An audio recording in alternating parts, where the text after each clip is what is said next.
And we are live with possibly the most to talk about since I think around 2014, like November 2014, I think was the last time we had this much stuff to talk about in a Beastly Thoughts show. Like, honestly. We got a console launch. Yeah, go ahead, Beastly. The floodgates have opened. Console launch. Incredible new games coming out. And of course, we've all been playing something very spectacular and special. It's just really been like a plethora of news, games to play, and especially a new console. Yeah. It's like we got the Nintendo Switch. It was released on Friday, which, you know, honestly, for as trepidatious as I was about the launch, I'm pretty excited about. We had Horizon Zero Dawn, which is a huge PlayStation launch. Hype train. Yeah, I got a really cool VR game that I want to talk about today. We got some amazing Destiny news. We got some pretty important Twitch news for Twitch fans out there. I mean, we got a lot to talk about today. So I actually sent you guys a tweet this afternoon saying, hey, you know, we might want to put a block a little longer than an hour out there. Right. No time restraints here. Like, if we need to go long, we need to go long, because holy shit, what a week for video gaming. We're going to go long, and we're going to go balls deep. You heard that first. And we're going to go hard. Now, I didn't get your tweet, but I don't have any issue with that. Believe it or not, I've been in my backyard for the last 3 hours playing tetherball with my wife and kids. That's having awesome. the time of our lives. Okay? You know, I didn't realize until I was an adult that I really became fascinated with a sport that really didn't matter. Tetherball is not really an official sport. It's something you play in middle school. But I took it upon myself. That's not like a real sport? No, it's not. I've been looking for tetherball tournaments and championships, and whenever I look for it, it's like a 6-year-old girl. I'm like, what the hell is happening? This is insane. I didn't know that, because like you, I discovered tetherball in like middle school, and I loved it. It's a real, there's, for anybody who doesn't know, there's a pole sticking out of the ground with a rope hanging off the top of the pole with like a ball that's about the size of a volleyball tied to the rope. And the goal is to hit the tether ball, and it spins around the pole, and the goal is to get it to spin all the way around the pole. Now, you have an opponent who's trying to spin it in the other direction, so you're constantly working against each other, trying to get that ball to, basically go all the way around the pole. It's a fun game. I always assumed it was a sport. It's not. I never really thought about that either. This is something that I actually found out today, and it really made my heart drop out of my chest, because I was outside. I was explaining to my wife, my teenage sons who were in high school, this game is very intense. There's a lot of different rules. You don't cross this side. You don't touch the rope. And this is stuff I learned in middle school. So I'm thinking that this is actually a real legitimate sport. And so my wife is looking up the rules, and she's spouting off the rules, from the backyard. We got a little patio set. She's telling us the rules. We're playing the game. I'm going hard like I did back when I was 12. My son think I'm a guy. Finally, we get done playing. I come inside. I'm like, I'm getting ready to wind down to the Beastly Thoughts show. Let's watch some professionals play this game. Everybody comes to the studio. I click on the 60-inch. I write in professional tetherball pro players, and I swear to you, nobody was older than 8. Well, Beastly, you know what this says to me is that you got this locked up, man. you need to go pro.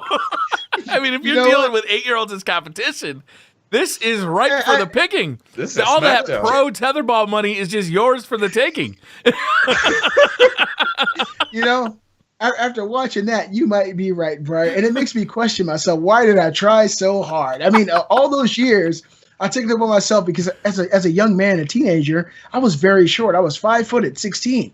So I was really short, and all the girls were sprouting up through puberty a lot sooner than me. And so they were like giants.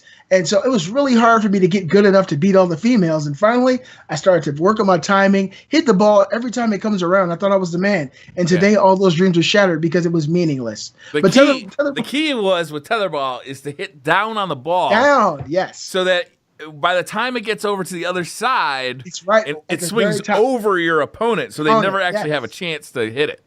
Yes. That was the secret. I've been explaining. But it's kind of like tic-tac-toe. Once both people know the secret, whoever goes first basically wins. Yeah. You gotta ride that line. And so I was playing tetherball. That's why I didn't get your text.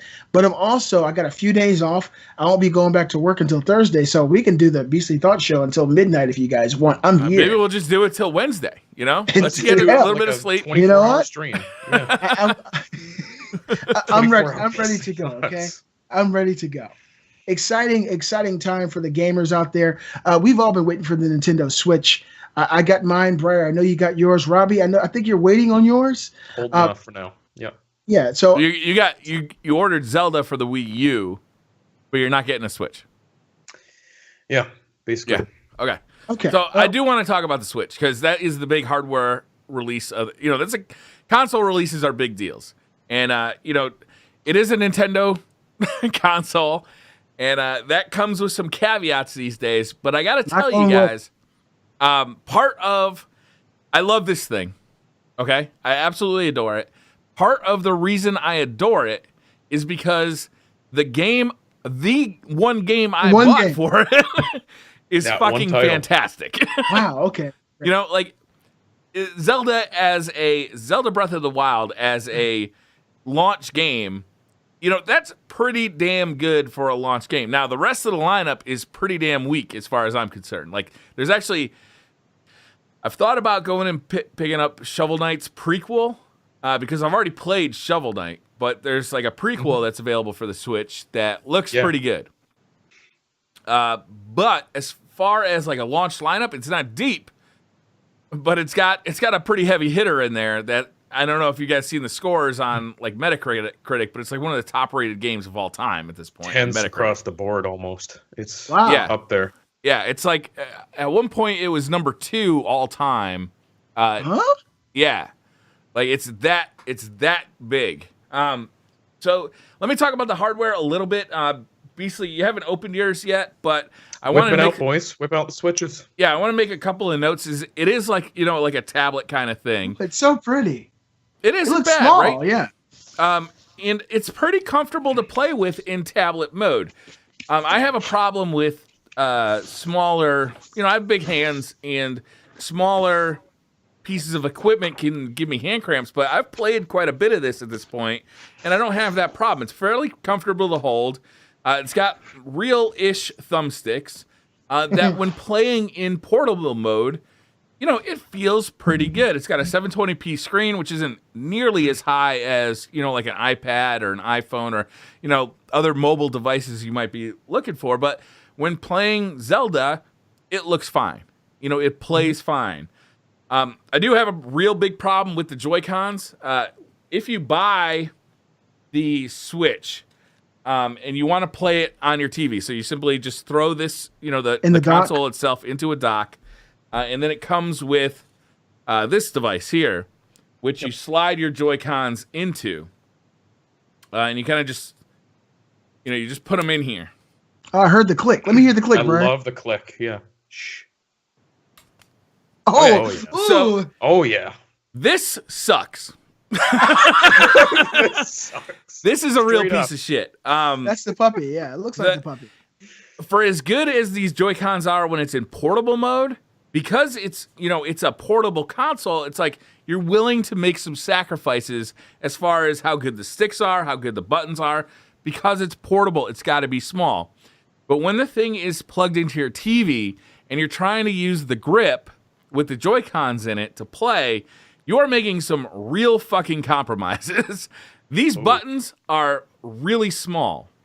And the sticks, they feel like portable game console sticks. So if you're familiar with a PS Vita or something like that, like that, you're gonna get a similar feel to them. It's they do the job, but they don't have the throw of a full console, and the buttons are really small and they're a little hard to find. They're a little hard to press, and the left stick is up high, and that's pretty comfortable.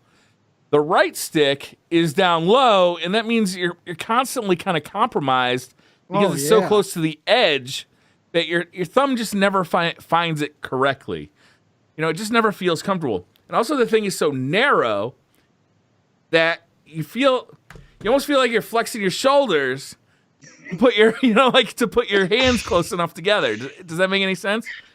I think so. totally understand it. I never thought of it that way though, but yeah, wow. So like here's like a normal controller, and here's the Switch controller. It looks the same width, but I can assure you, when it's in your hands, it feels much there's smaller. Something different about it that it's a little hard to hard to wrap your mind around, but you know it when you feel it.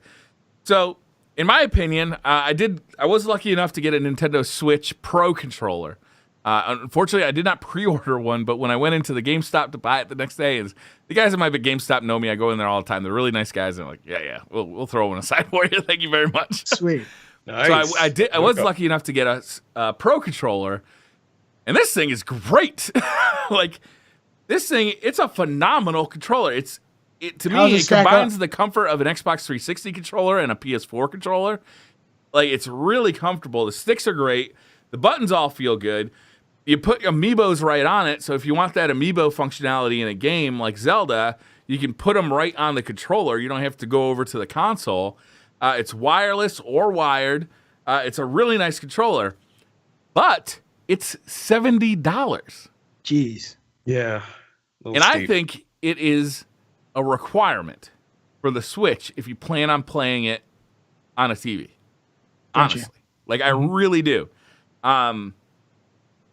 So that means that a Switch is not $300. It's $370. Yeah. And plus you're really, you got to be looking at the price of this thing saying, a PS Pro is $30 more than that. Like, look how much power it has. How much do I really want the portability of this thing? That being said, the portability is amazing. I was outside on my deck. It was like 60 degrees the other day. I had the thing. It's got a little kickstand on here.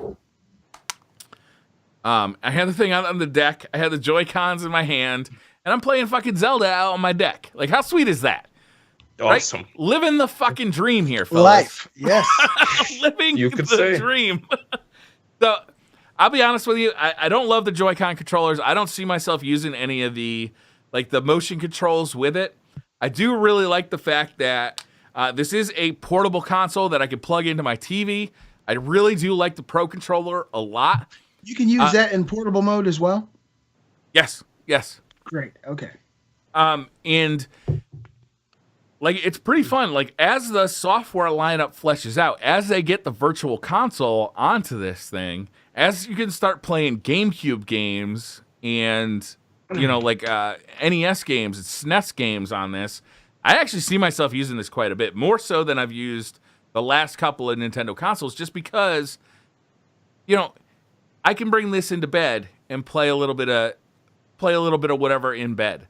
I can bring this onto the couch, and while I'm watching a movie or watching a TV show that I'm not like 90% interested in, I can sit there and just play a little bit of Zelda. I can play a little bit of Virtual Console when that comes out. Mm-hmm. And I really like the form factor of this thing. I really like the way it works. I think eventually we'll see probably a revision on the hardware, like a version 2 of this hardware, the new Nintendo Switch. And I think there's some things that they could fix. Like the Joy-Cons I don't think are perfect. The kickstand I don't think is perfect. It's a little flimsy. I've heard it's cheap feeling from people. And it'd be nice if the hardware was a little bit better, because I have been playing Zelda, and Zelda Breath of the Wild, I gotta say, guys, is really an amazing game. Really? I think I put around 3 or 4 hours into it, so I'm still right at the beginning. But the shocking thing about this game, right off the bat, is it feels like a Zelda game, but it feels so modern and fresh. You're still Link, right? You're still in Hyrule. You're still fighting Nintendo Zelda-ish creatures, right? Yep. Mm-hmm. But the world is so vast and open, and you can go anywhere. Wow. If you can see it, you can just go straight there. There's no, you don't have to go to a dungeon to unlock. Well, right at the beginning, you have to do a couple of things, but you can literally, if you see a mountain, you can climb that mountain. Wow. Oh, yeah. You can climb anything in this game. You can go anywhere in this game. there's a mechanic where you just walk up to a wall, you latch onto it, you start climbing it. There's this like little mini dungeon right at the beginning where I was live streaming it, and there was a big wall there that clearly was a Zelda bomb wall. You know that look where yes, you've got to get a bomb, you got to throw a bomb at this thing to blow it up. I'm like, oh, I must have to get a bomb somewhere, and come back to this place. Right. No, just go over to the wall. You can climb right up the fucking wall. Go over that wall. Like, there's literally, there's so much about it. It just feels there's an element of exploration in this game that is absolutely beautiful. It's really it's a wonderful game, and I'm really enjoying it so far. I've been playing a lot of Horizon Zero Dawn and kind of putting Zelda on the back burner until I finish this game, but I cannot wait to get into Zelda because this game is something special. Like, it really is. There's a couple of mechanics that at first kind of I wasn't too sure about. Like, every weapon you pick up degrades over time. So like you pick up a sword and you start beating people with it, that sword is going to break and you're going to have to get another sword, or you're going to have to get a club, or you're going to have to get a spear, or you're going to have to get an axe. That's you're going to have to get something. Into this world. Mm-hmm. Wow. And at first you're like, oh man, this is kind of a pain in the ass because you only got like 7 slots that you can put this stuff in, so you're constantly doing inventory management. But then you realize that when you break a weapon over somebody's head, it does like double damage. And you get like this special, like, kapow animation. And it's all of a sudden it becomes pretty fun. Like, if you got a big badass guy, maybe I want to start off with him with a, almost broken... With a broken weapon. Yeah. Like, give it to him right off the get-go, switch to a new weapon. And, maybe you want to... During a fight with a guy who's much more powerful than you, you can easily go through 3 weapons. Wow. And those weapons, you're not getting them back, right? They're destroyed. Yeah. Shields are the same way. Bows are the same way. I think bows are the same way. I'm not positive. I think bows are the same way too. Arrows you have to collect, right? You have to go and find arrows. There's vendors you can buy them. Armor is permanent. So if you find armor or if you buy armor, that's permanent and you can keep going with it. And so far I've only found 1 armor set. I bought an armor set and it looks great. You look like Link. There's another mechanic, or lack of the mechanic, is that when you get into fights, there's no experience, right? It's traditional Zelda where you level up by finding heart containers and getting better weapons, right? Mm-hmm. You don't actually have experience in Zelda, which is different from other RPGs, especially RPGs that have like these weapon mechanics where stuff's breaking all the time. Right. So it feels... There's a decision you're constantly making in this game, and that is, am I going to fight this fight, or am I going to go around it, save the weapons I have? Yeah. Right? Because I'm not getting experience from these guys. So wow, like, it makes you play the game in a completely different way. It really does. It really does. There are some technical issues with Zelda. There's huge frame drops in this game. The game runs at 30 frames per second. Huge from 30? Wow. And you'll see it, especially in the beginning area, from what I understand. I haven't gotten far in this game, but 20 frames per second for a few seconds is not uncommon. Yep. Wow. And that's true on the Wii U version and on the Switch version. Other than that, the Wii U version and the Switch version are not that different. They both drop frames. Yeah. The Wii U version runs at 720p instead of 900p, which isn't that big a difference. Playing on Wii U, so I'll tell you guys how it is. Yeah. Yeah, I was actually watching the Digital Foundry's video where they compared the two. I watched it too, yeah. It wasn't that big a difference. You could see the difference Very between minute, 720p and 900, but it wasn't that big a difference. And if I wasn't getting a Switch, I would still buy, and I had a Wii U, I would definitely buy Zelda for my Wii U. Like, for sure. This game is really good. What Digital Foundry found was that draw distances on certain shadows were primarily the only slight changes between the two versions, as well as that 30 to 20 frames per second drop. For the most part, if you have the Wii U, you're pretty much getting the exact same game, minus the 900p resolution on the Wii U. Yeah, Gary in chat says it's absolutely silky smooth in the Switch handheld mode. So the Switch handheld mode runs at 720p instead of 900p. Yeah. It's the best version, yeah. You know, it'd be really nice if in the settings for the game, they gave you an option. Do I run this at 900 or 720? Because I'd rather run it at 720 and get no frame drops. 100%, me too. Like straight dope, no sweat. Straight dope? Yeah, What? Straight dope. The Switch is really fun so far. I can't recommend buying it right now because there's literally like a single game. One game. This one is Switch. That could be fun though for shut up, Robbie. Just shut up. Just for one night though. This is the only game. This is the only meaningful game that real hardcore gamers are going to get. And there's one other one that I'm really interested in. Have you seen Blaster Master? No. Blaster Master 0. I'm not sure if it's out now or if it's coming out. I know it's out in the Japan store for sure. It might be out in America as well. I'm not positive. I want to hear this. It's literally the NES version. It's a new version that looks like the NES version of Blaster Master. Really? You remember Blaster Master, right? Yes, of course I do. Yeah, it's that game, but like a new version of it, but with like those retro graphics. Okay. I'm probably going to pick that up too. Is this a full price game or is this like part of the eShop? Or? I do not. It's in their eShop. I do not know how much it costs. I didn't look at that. And Shovel Knight has like their prequel.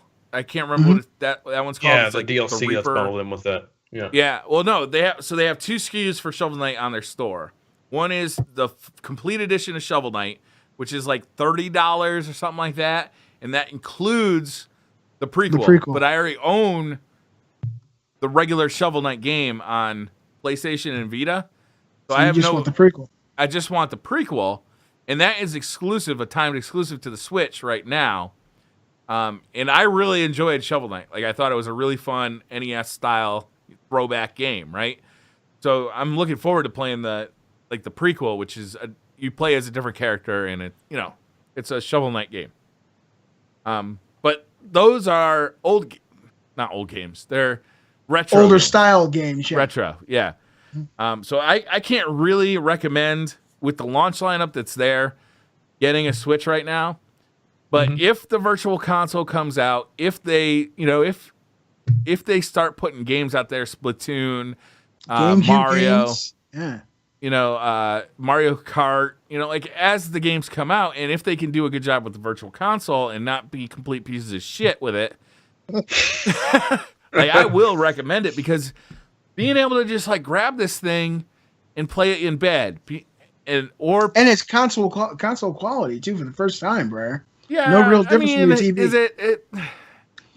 It would have been console quality like 5 years ago, I guess. But, yeah, but still play it in your bed and know there's really no tangible differences. Yeah, it has Nintendo. So Nintendo, like they have magic Nintendo pixel dust or fairy dust that they're able to sprinkle on games that make them look, even though the graphics, are technically like not nearly as good as, like, if you combine this to Horizon Zero Dawn, Horizon Zero Dawn technically has fucking mind-bendingly better graphics.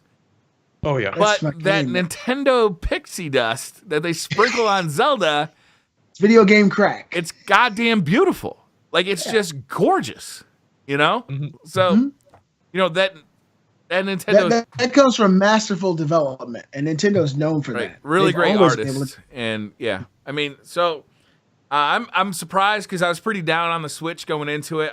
I was debating until Thursday whether I was going to buy it or not. I decided, you know what, I'm going to go get it. I'd already put like $50 in for the pre-order.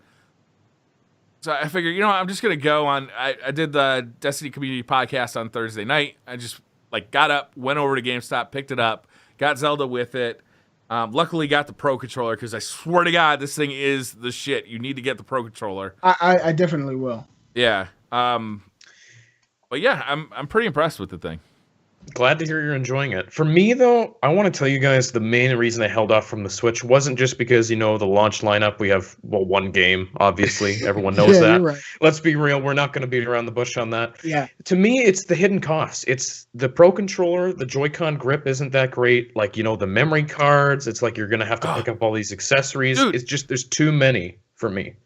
Robbie, the Joy-Con grip. Here's another thing why this thing really fucking sucks. You cannot charge the Joy-Cons while it's attached. Oh, what? Yeah, I heard that. So, yeah. Like, let's say, I don't know, you want to stream some Zelda and your batteries go dead, you're fucked. The only way to recharge them is to take them out of here. Take them apart and do Put them back on the Switch and charge them on your Switch. Oh, my God. You cannot plug these in separately. So they sell an identical thing to this, except it has a USB port on it so you can charge it while you play. That's so stupid. They did not include that in the box. I find that to be either, there's only two possible reasons they could have done that. A, they're fucking morons. Or B, they're just fucking money grubbing, whores. And I think it's B. They can get money out of you. It's B. Because, like, I think it's fucking ridiculous that you cannot plug this in while you're playing. If the batteries go dead on this, you have to stop playing. Like, you're done. A quick question, Briar. I haven't taken mine out of the box yet. I just actually took the tablet out for the very first time during the show. Yeah. How long, as far as battery life, how long have you been getting out of the Joy-Cons? Yeah. I've been playing it on my TV, and I've been using the. I cannot answer that question. Gotcha. That's totally understandable. Now, me, I'm in a very precarious situation. I did not pre-order my Nintendo Switch because someone murdered himself and his girlfriend in the parking lot of my GameStop, so that postponed me from doing my pre-order. But my wife actually found this at Walmart on Friday, the day of release. She called me at work and told me that she wanted to get it for me for my birthday.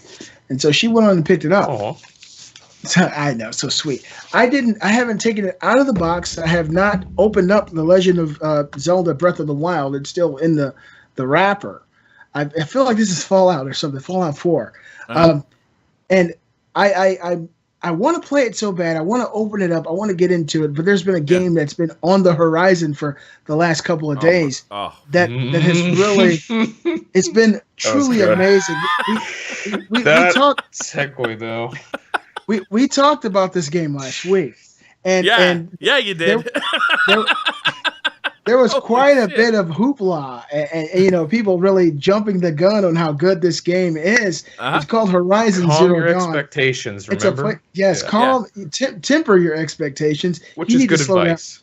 And it is. It's very real advice, and I do appreciate Briar for being the voice of reason. But in this case, all that hype, all that enthusiasm was well warranted, because I haven't opened this game and I haven't opened my Nintendo Switch because I've been playing Horizon Zero Dawn since the day it came out, and it's fucking unbelievable.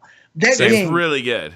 It's so good. God, and that's the thing, right? My sons, I get them on the weekends this year because their mother decided this year you're going to get them on the weekend. So I don't want to fight with the devil because I'm just a human being, and fighting the devil, you can't win. And so, well, I mean, if you're really good at fiddle. You know what? I might actually try. But they came over Friday night. They said, "Dad, can you please open the Switch?" And I told them, "No, I don't want to open it." And you know why? This is why. I know that if I open up the Nintendo Switch and I start this game and I get 2 minutes in, that it's going to pull me away from Horizon Zero Dawn, which is a game that really has my heart in a way that games have not had it in a long time, a very long time. This game's story, the characters, the worlds, the graphics, everything is totally amazing. And it's really resonated with me in a way that I feel like a game hasn't in a very long time, other than a game like The Legend of Zelda. Zelda games have always had that kind of hook from a fisherman, master fisherman. They'll hook you and you get sucked in and nothing else matters. That's not the case. Originally, the Zelda games definitely had that hook for me. Yeah. But over the last 10 or so years with like Skyward Sword and like these more recent Zeldas, I don't like them. I mean, they're okay, but I don't love them. I don't love 6 hours of tutorials like before you get into the game, and I don't like that. I don't know. There's like this cutesy mechanic or cutesy like art style, and like it just went too far for me. That a lot of them, I played them and I was like, I bounced off. I mean, I didn't finish the last two of them. The last I think the last one I finished, ironically enough, was Wind Waker. Wind Waker was the last one I finished as well. I did not play. I owned Skyward Sword. I didn't beat Skyward Sword, but the one on 3DS, I spent quite a bit of time. What's the one I can't remember the name of?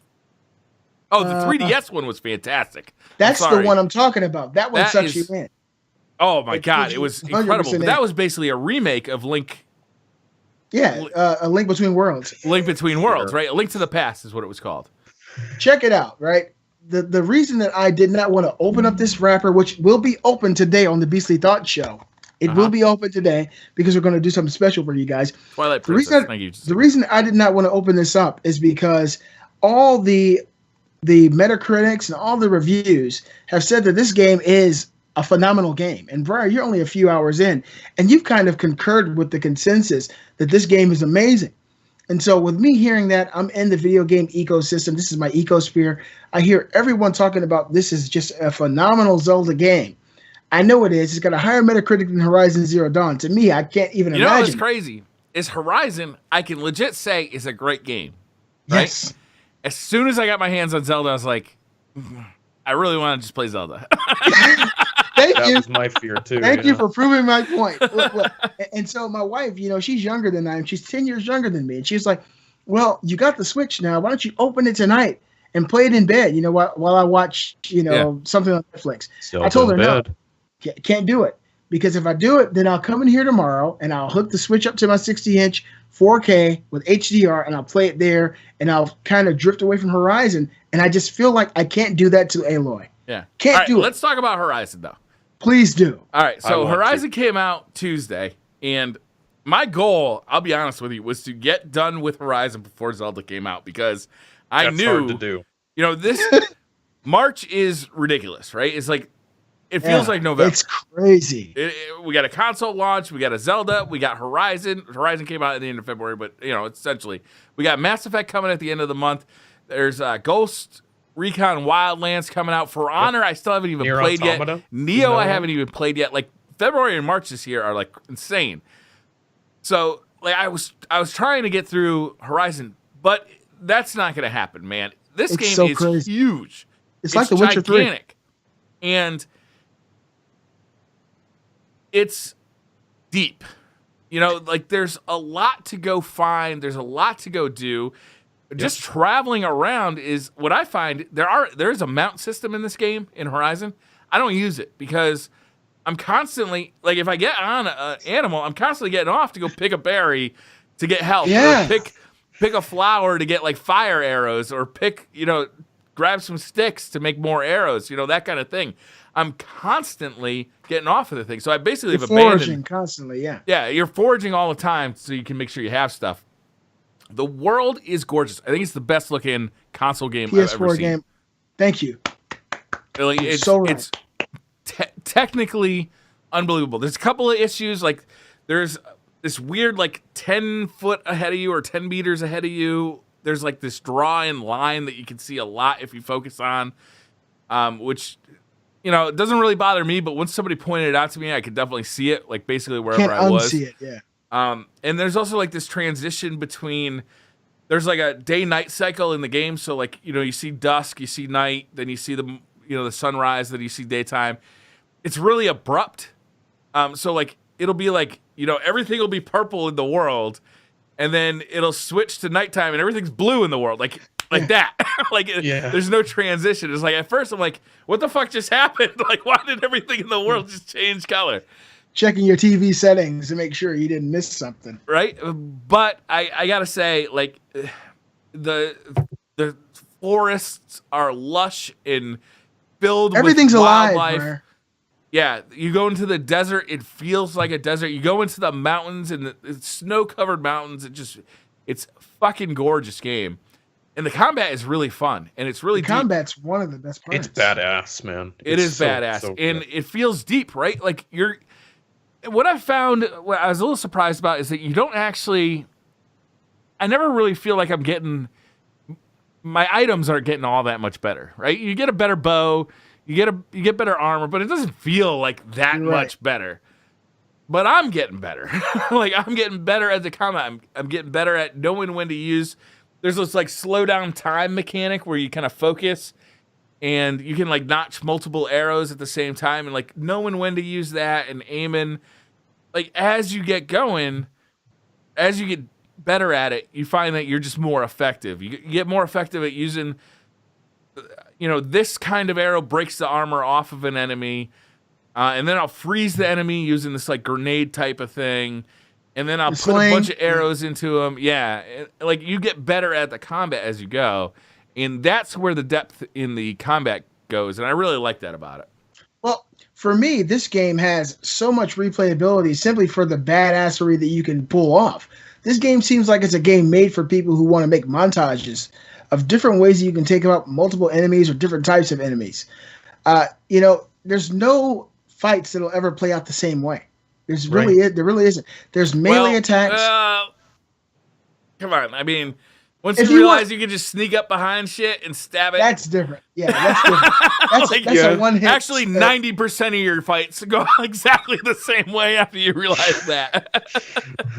and for that type of gamer, I can understand that being the same. But for me, I like to kind of be on an adventure and try different things. And so that has been like the minimal aspect of my melee attacks or my fighting these enemies. I've tried different things. I've done like where you shoot the wire across and enemies come running in, you drop bombs and they explode. Mm-hmm. Yeah, it's just been a ton of fun. I can't believe how much fun I've been having with this game. And for me, it feels very similar as far as the way they built this world to The Witcher 3. And I keep saying, I told my wife, talked to her last night, I cannot believe Guerrilla, who made the Killzone series, has made a game as deep as what they've made with The Witcher 3. Right. CD Projekt Red's just a master of creating that Witcher world. It's so deep. It's so much going on. So many side quests that you can do. And I feel like in this game, Horizon Zero Dawn, you can have that same birth of expansiveness. There's so many places you can go. Every place that you can see, you can reach. And every time you go out to the world, you're going to find something new and exciting to do. I'm really enjoying this game. And that's my prime reason that I have not been playing my Nintendo Switch, because I know how Zelda is, especially with all the reviews that have been coming in. Even with you only playing for 2 or 3 hours. Not to mention you're playing on a brand new console too, so that that's fun in itself. Yeah, absolutely. And I'm playing on a brand new 4K TV with HDR, man. It's really amazing. I've really been enjoying it. But yeah, I got to say, Horizon Zero Dawn, so far for me, graphically, is one of the best looking games I've ever seen on the console.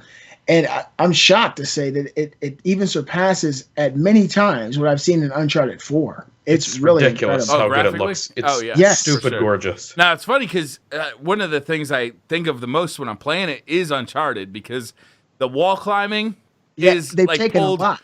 It's like they pulled it directly out of there, plugged it in It works so well, though. You're right. You can't hate it. I hate it. I do hate it because it's so fucking boring. Yeah, because all you do is push up on the thumbstick and watch your character go up.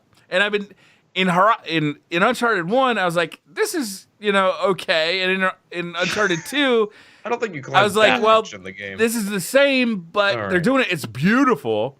He's right. In Uncharted 3, I'm like, this is getting old. In Uncharted 4, I'm like, okay, this is getting real old. And then Horizon, I'm like, they just stole this shit from Uncharted. well, check it out, right? I believe in my heart and my soul that the team at Guerrilla has watched some of the best games in the genre over the last couple of years and what they've kind of turned into. And I think they pulled aspects from all of the greats in the genre and helped create this game. There's so many things they did so well in this game. It really does amaze me how well they nailed this. The character models, love it. The character models in this game, honestly, guys, have really kind of made me take a step back. The actual people who sit and talk to you, it looks like a real person. The lip syncing, for me. What? Yeah. Did you beat the game yet? It's one of the things that draws me out of it the most is actually the conversation aspect. Is like a lot of times, especially on side quests, is the lip syncing does not seem to match up with the dialogue at all. I haven't had that issue really. Oh, I've seen it a little bit. I've seen it a little bit, but not like too often. the animations of the voice or the animations of the characters while they're talking during the main quest. It seems like they did the whole thing with like the dots on the actors and like really made it. Yeah, you can see. But for the side quest, I don't think they went to that expense because it definitely seems like some canned animations where like this dude will be telling you about how his wife and family are like almost dead, and he's like, maybe, yeah. Sometimes. Yeah, it's a little weird. I noticed that once or twice, and I was like, but it's whatever. I gotta find that side quest. Well, check it out. For me, some of the side quests, of course, you can tell they haven't been. You all of a sudden got really quiet, Beastly. Can you? You're quiet. Get a little closer to the microphone, maybe. Can you guys hear me? You got really quiet all of a sudden. You can't hear me now? Now you're fine. Oh, there you go. I don't know what's going on, man. I think I may have like a possessed USB somewhere. Yeah. I don't know. Maybe the machines are taking over. Halo. As long as I get to see Aloy in real life, she might stab me. But we gotta go zero down on this shit. Hell yeah! I haven't run into any of these aspects of the game yet personally, where I've seen the motion capture of the lip recognition. Can I ask how many hours you put into the game? I put in I'd say at least 14 hours into the game. Okay, so you're deep into the game. This is all I've been playing. I haven't played anything since this game's come out, and maybe even more. I think Kate and I sat here on this sofa last night and played for about 6 hours just last night. So it may be closer to 20 hours. I'm level 19, so I mean it's been quite a while you're playing and enjoying. Robbie, how deep are you in? I am 35 hours in, and I'm level 47. 47. So have you done the majority? Yeah, I've done the majority of stuff in the game. I've beaten the game. I've done a ton of the side quests, a lot of stuff. I mean, I really just have to say I love the game. And I expected the story to be good and the main campaign to be good. Yeah. Blew me the hell away how deep that gets and how crazy it is. I love the main story, like the story of this post-apocalypse and what happened. But there's this other political story that I couldn't be less interested in. I get what you're saying. Give a shit. I get through those quests just to get through them.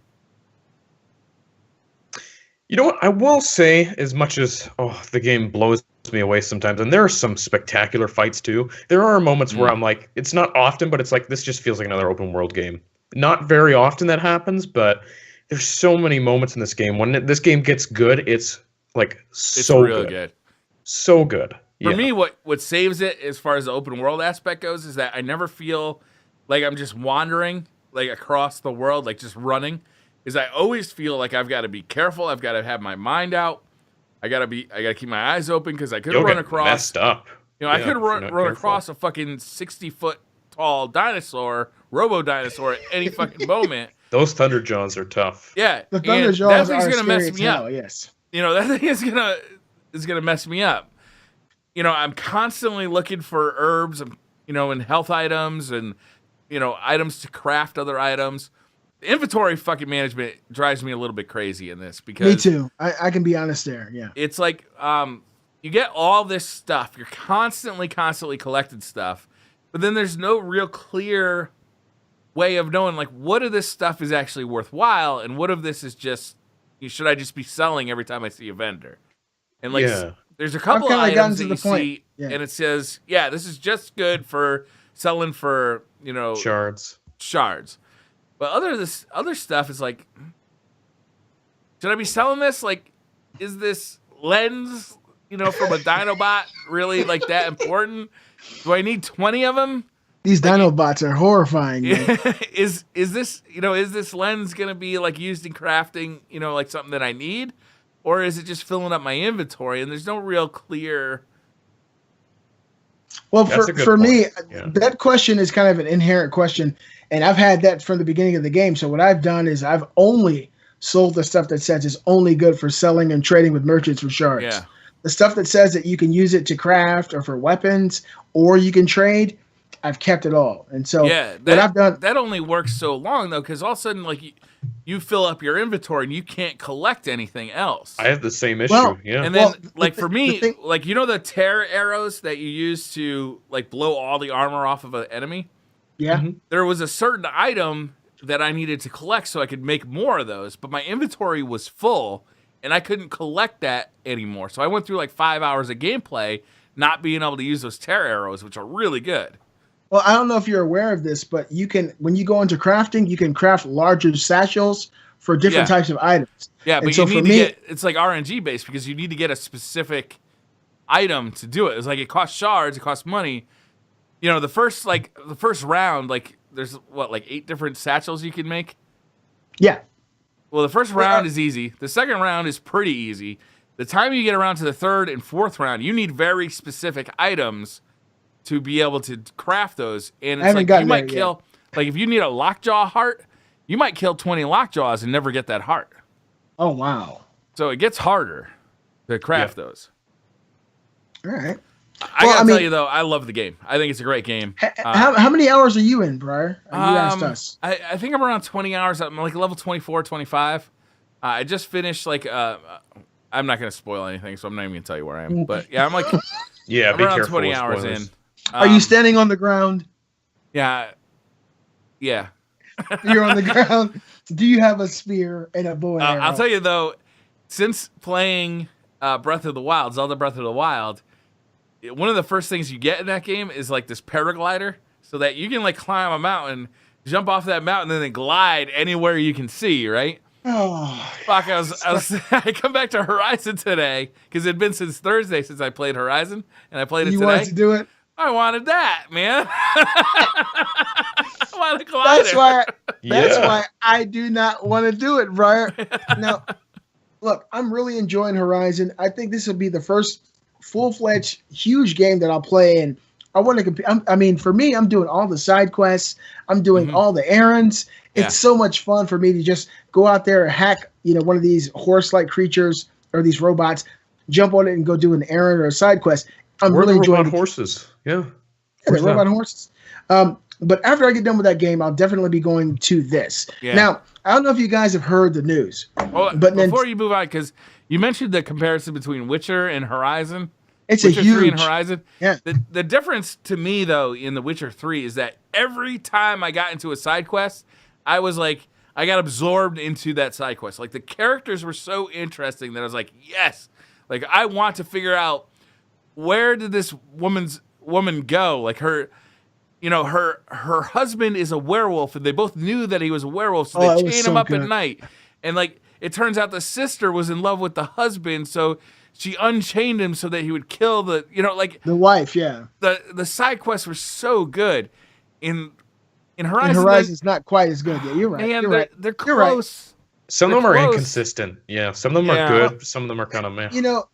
And if you take a game like this and The Witcher 3 and go tit for tat, Horizon's going to win some and The Witcher's going to win some. For me, The Witcher felt really good. I really enjoyed the gameplay mechanic. But for me, Horizon's gameplay mechanic kind of supersedes The Witcher's in the way that you're able to there's a myriad of moves, so many different things you can do. You can set up attacks before enemies even know you're there. You can sneak up on them, all these crazy things that you can do. So for me, the side quests aren't nearly as deep. They're not nearly as involved. And I know that mission you're talking about, Briar. That was a hell of a side mission in The Witcher 3. But I haven't seen any quite as deep as well in Horizon. But they have been deep and engaging enough for me to care. Probably not fun. Yeah, not to the same level. But for me, actually venturing out into this world, going across these vast landscapes, finding these enemies grazing or doing whatever they're doing to the dirt, and you shoot, the top of them with a flame arrow and watch the whole herd explode, and then you rush in, and it's just so many different things you can do.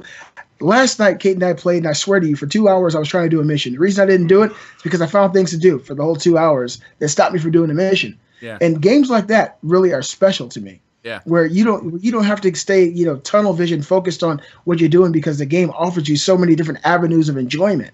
And that's exactly what Horizon's doing. They may not do certain aspects of it as well as The Witcher 3, but they're doing it very, very well. And for a company like Guerrilla to bring that to us is a huge treat.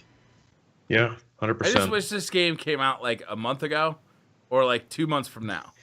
Yeah, it had to be in the middle of everything else. I've got these two like amazing open world games right now. This is great. And I'm about to go. I'm gonna get Mass Effect because I'm dying to play Andromeda. So it's like that's just another like huge RPG that I'm about to sink my teeth into. Oh God, yeah, you're right. Fuck. Are we gonna get burnt out on open world games? Like these I are don't know how- a lot of big releases.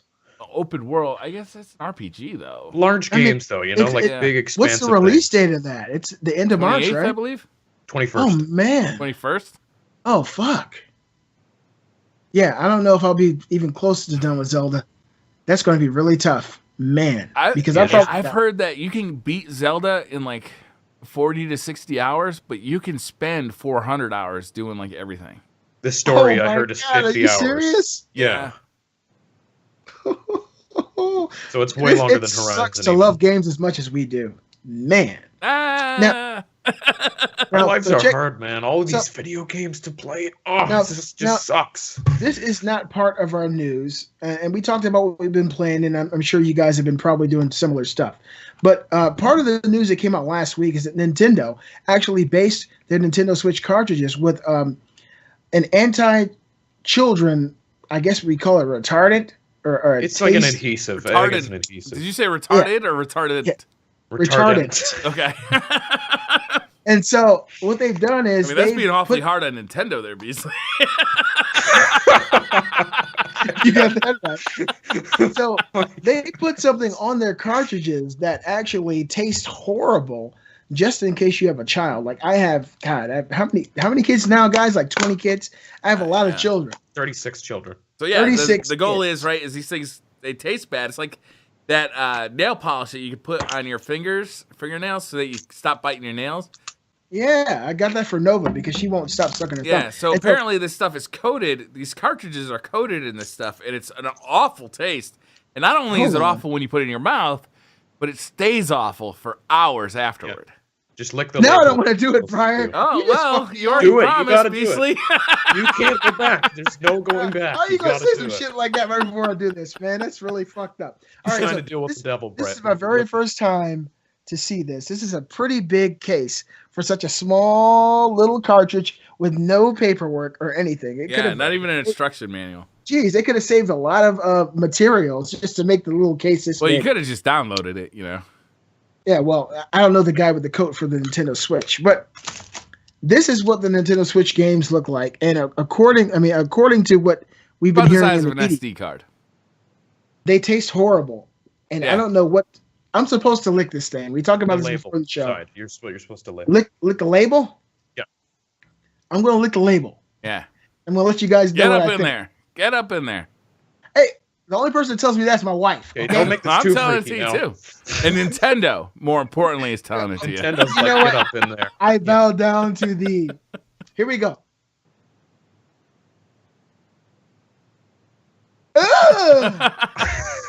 Holy shit. Is it bad? Oh, wow, it's strong. It is the same kind of stuff as what you use on like children. Ah!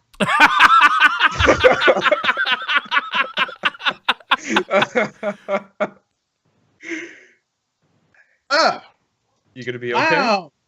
Damn, Nintendo, is it like that? Is it that bad? It's very similar to the stuff that you put on for kids who suck their thumbs, or you're trying to keep your kid from. But that wine still didn't get rid of it. No, it's going to be there for hours. It's for science. Thanks, Briar. It's going to be there for hours. I'm going to hear that for hours in the back of my mind. Wow, that tastes like shit. That's very strong. Wow. It's not a good strong either. It's like a very foul and very sour. I don't know what the hell I can't describe it. It does not taste good. No. There's no way I do it again. Ever. I want to bring my kids in and make them do it because it's going to be awesome. But yeah, it definitely is true. If you guys have been hearing that Nintendo has coated their cartridges with the taste from hell, you got to do it. They definitely have. I'm not doing it. You're gonna have to do it. You signed yourself up by buying a Switch that you have to lick the cartridge. That's pretty bad. Better do it. Look at him. He looked at It's fine to me. That's a fucking case, Briar. That doesn't count. I can do that. Okay, goddammit. That's pretty bad. Wow. Unbelievable. Way to go, Nintendo. Well, at least they're saving lives. Yeah, it is pretty smart if you think about it. Things are pretty small. They could easily become a choke hazard.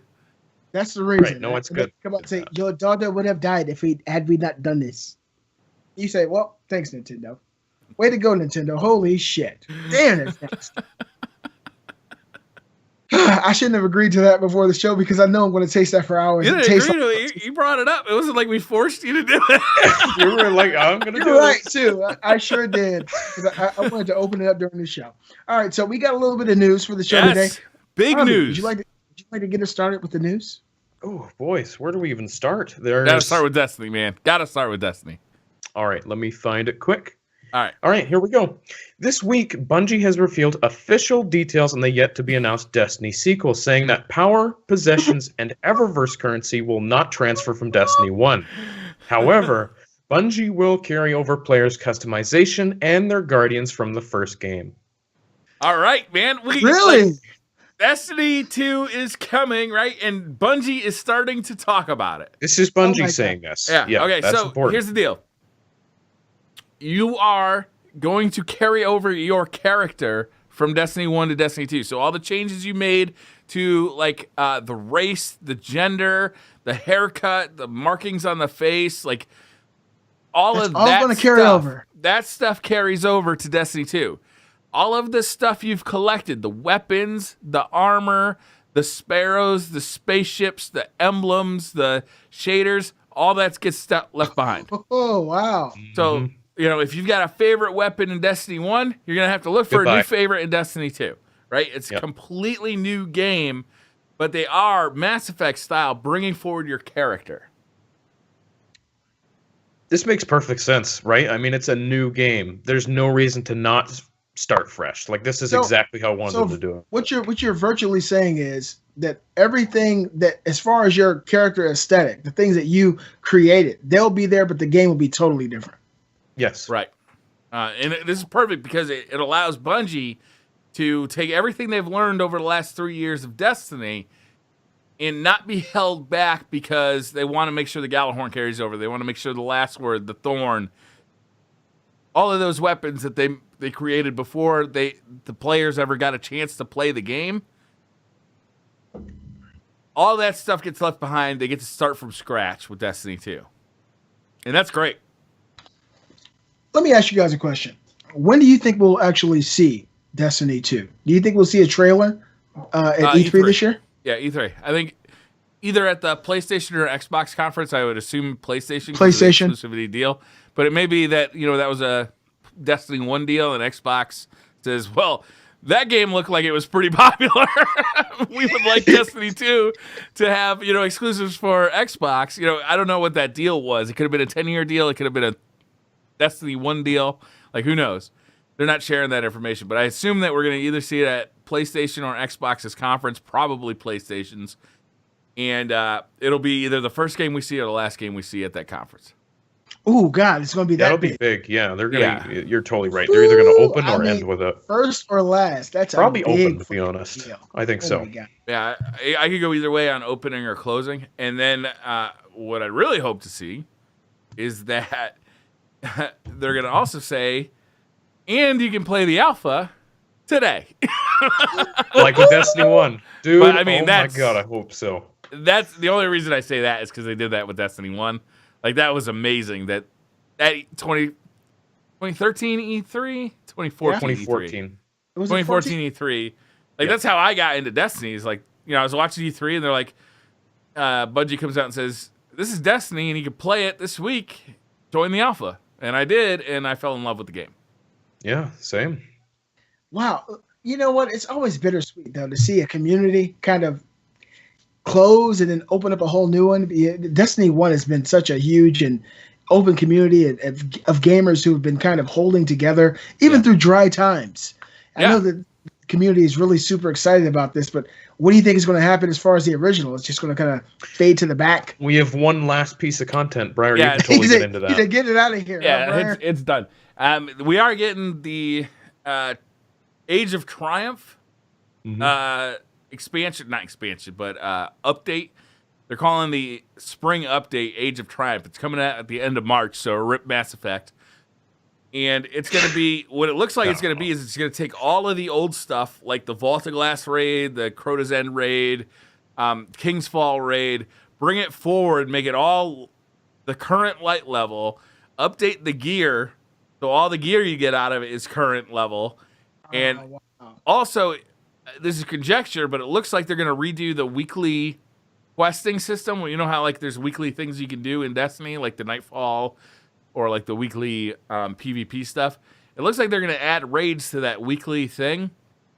So possibly like the Vault of Glass raid is now this week's raid, and there may be special stuff you can get because you did it during the week. And then the next week it'll be Crota's End, and the next week it'll be King's Fall, and the next week it'll be Wrath of the Machine, and man, restart, and possibly Challenge of Elders. Well, here it comes, guys. A whole new a whole new ring of Destiny. I think it's going to take over the world again. Shit. I know when Destiny first came out, for the first 10 or 12 months, me and my wife really were very, very into that game. And then slowly we stepped away and started trying other things. But, of course, Destiny 2 is super exciting. I can't wait to see it. Yeah, me too. You know, hopefully, what I'm hoping for Destiny 2 is that they take a lot of the stuff they've learned and, you know, have morphed Destiny 2 into that thing, right? It's like, you know, maybe they learn Nightfalls. Maybe we don't want to do Nightfalls anymore. We want to do something else instead of Nightfalls. Maybe we want, you know, raids were great in year 1, but like we still want to do raids, but we want to change them into something. Restructure them. Yeah, restructure them into something else. You know, PvP. You know, maybe they want to do something. Let's change it up with PvP. Maybe they want to combine PvP and PvE in some way. You know, like, oh wow, that'd be crazy. They're not talking about what they're going to do in Destiny 2, but what I think is smart here is they said, look, your character's moving forward to Destiny 2, but your gear is staying behind. So get used to that idea, because when we do start talking about Destiny, we don't want your fucking ass getting upset about your fucking Last Word and your Thorn and your Galahorn. Right. Oh, at least they're letting it be known. Yeah. They're letting it's it like be known Apple announcing that there's not going to be there's not going to be a headset jack in the iPhone 7 3 months before they announced the iPhone 7. Remember that? Oh, get used to this idea. There's not going to be a headset jack, and then when we announce it, you can get all excited about what there is. You know, $145 headphones. All right, so Robbie, what do we got next, man? Well, I don't know where to go to from there, because I think we should talk about Twitch. So. Twitch selling video games. Okay. Video game streaming. Oh, go ahead. You can do it. You want me to do it? Okay. Video streaming platform Twitch has announced you can now purchase games on PC directly through the site, with part of the earnings going to the broadcaster you choose to buy the game through. Oh, wow. It's a very interesting idea to me. Ooh, Briar, you need to start selling Destiny, man. So it'll never work again. What happens is, like, you're playing a game on Twitch, right? And there's underneath it, there's going to be like a little picture of the game and then like a buy now button. Mm-hmm. And if somebody buys it when you're streaming it, using that button underneath your stream, you make like a small percentage of the game sales. Oh my god. Mm-hmm. This is insane. I actually think this is awful. Really? Yeah. Explain. Like, yeah, sure. There is a new revenue stream for Twitch streamers. That's nice.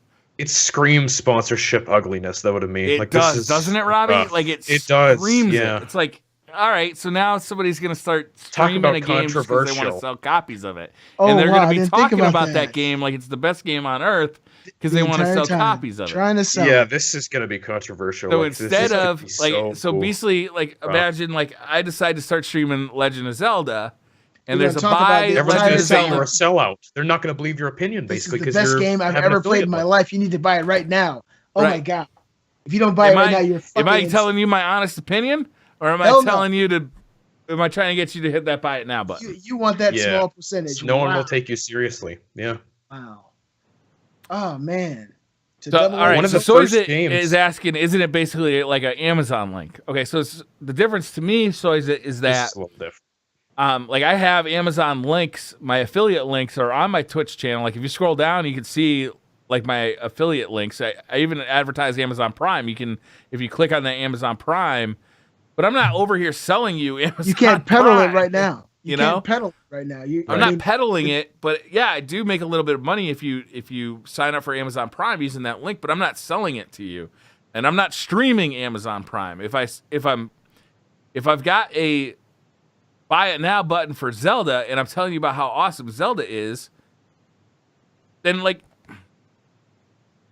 all right, so imagine I'm playing something like mediocre, right? Like a mediocre game.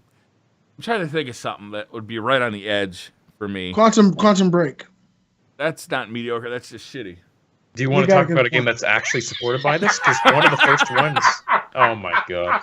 Yeah, give me a game that's supported by it.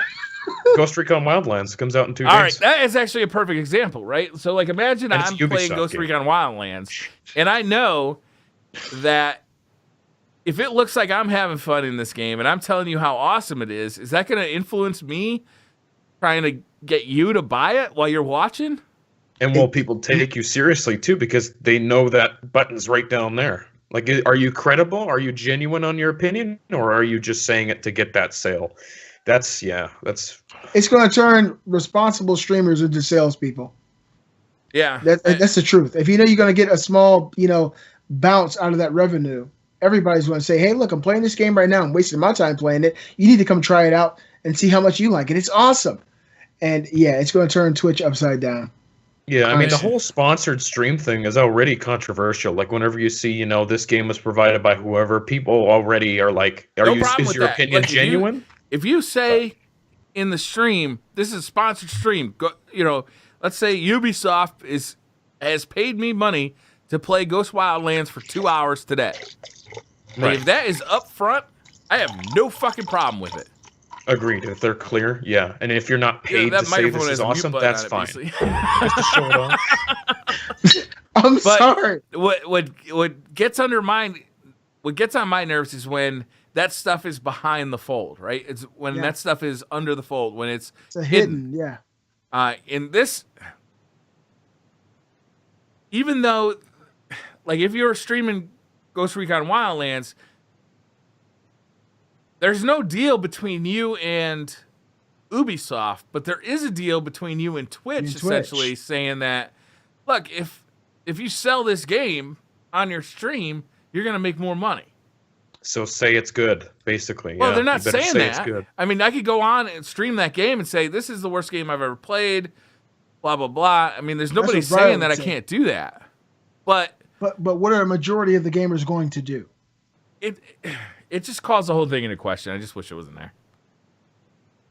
Well, yeah. I really want to say I appreciate you guys for opening my eyes to a completely different aspect of it. I don't really Twitch. I don't do Twitch streaming too often. But, yeah, I come from a sales background. I've been in sales a majority of my life. And having that kind of background and having that kind of ability to talk to tons of people and of course, talk about something that you make a profit on is going to affect a lot of people. There's going to be some really good gamers out there who are playing games on Twitch and they realize, hey, look, I got 50 people or 1,000 people watching this live stream. I can just start talking about how amazing this game is. 2 or 3 of them are probably going to buy it. I mean, whether or not the game is good or not, it's going to create this cancerous, environment in the Twitch streaming community. And hopefully I think not, but it's something that's been around in retail a long time. They have these spiffs or like these rewards, right? Like, I'll come in and say, Beastly, look, you could sell Hewlett-Packard printers and you make an hourly wage, but every time you sell a Canon printer, I'll give you a couple bucks, right, for every sale.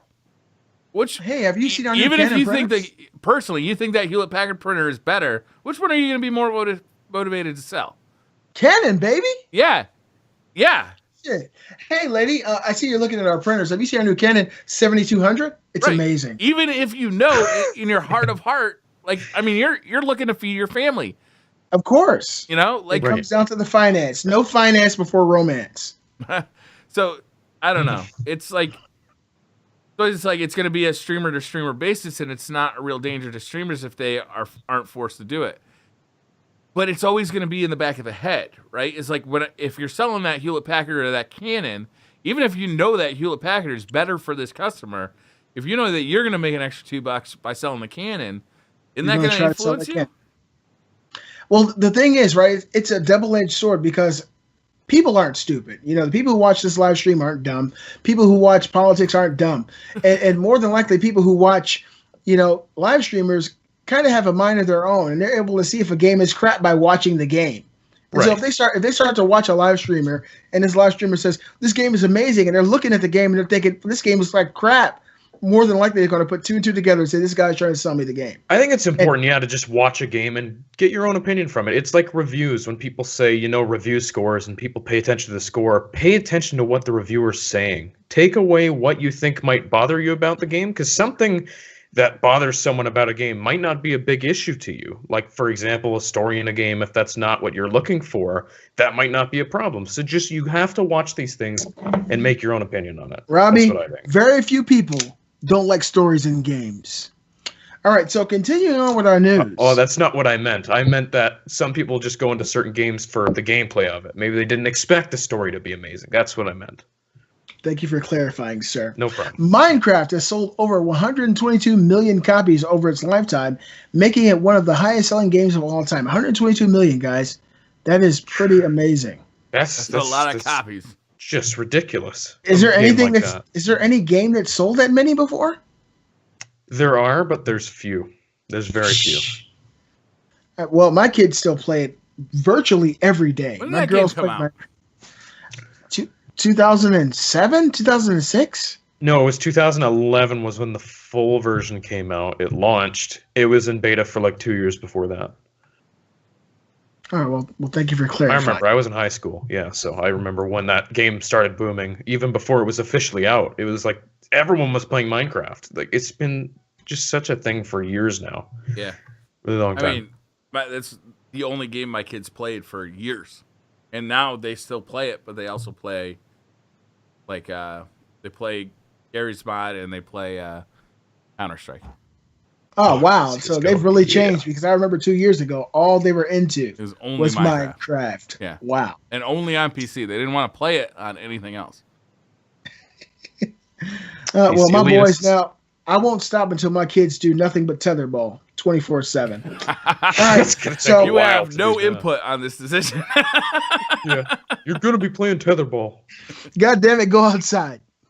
All right, so EA COO Peter Moore is officially leaving the games industry entirely to become CEO of Liverpool Football Club. This sucks. Good for Peter Moore, right? Like, I'm glad for Follow you. your dream, I guess. Yeah, do whatever you want to be doing. I know he's a big soccer fan. But fuck, man, Peter Moore was like an icon of the video game industry. I got to tell you guys, he's actually a very genuine person for someone who's such at a high corporate level. I know a lot about him. He's very genuine. He's good. It's kind of sad. It is. And the company, EA is going to change quite a lot from whoever else they get. He seems like a nice guy though. So yeah, I had heard rumors when they were looking for a new CEO over at EA. There were rumors swirling that he might be up for that job, and I wonder if this is related to that. Like he didn't get that job, so he's out because he's going to be the CEO over where he's going, right? Yeah. Yeah, at Liverpool Football, which is really cool because I know he's a big fan of that. So yeah, best of luck to him, and we'll see how EA changes. Like that could be big. It could be. I remember that guy. He came out. Didn't he have the GTA tattoo? Yeah, with Microsoft. Yeah, he was big on the Dreamcast back in the day. Yep. You just never know what a person's real dreams are. It's like one day you guys will hear that the Beastly Gamer has quit the Beastly Thought Show to pursue his career in river dancing. That is something I would pay to watch. To see the feet on that stripper pole. Remember, we're still waiting for those videos.